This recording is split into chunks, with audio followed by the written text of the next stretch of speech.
Kukumpirmahin ng Department of Justice ang pahayag ng isa sa mga akusado sa kaso ng 34 na mga sabongero na 4 na taon nang nawawala.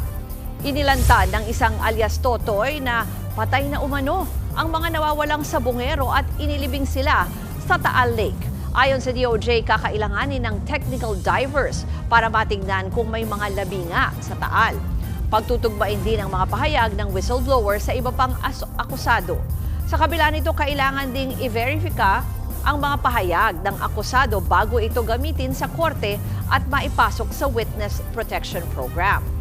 7 kaso ng kidnapping at serious illegal detention ang hawak ngayon ng DOJ kaugnay ng mga nawawalang sabongero sa Manila Arena at San Pablo, Laguna. It can be a credible story kasi wala talagang trace. Pwede yan, we-vet natin. Pag-aaralan natin yung sinasabi niya kasi may hawak na mga may ibang testigo eh. Pero marahil kung kakausapin ko kung sino man ang gustong pumunta rito upang magsabi ng katotohanan. Mga kapatid, ako po si Ruth Cabal. Maging maalam at may pakialam sa mga may init at rumaratsadang balita sa Frontline Express.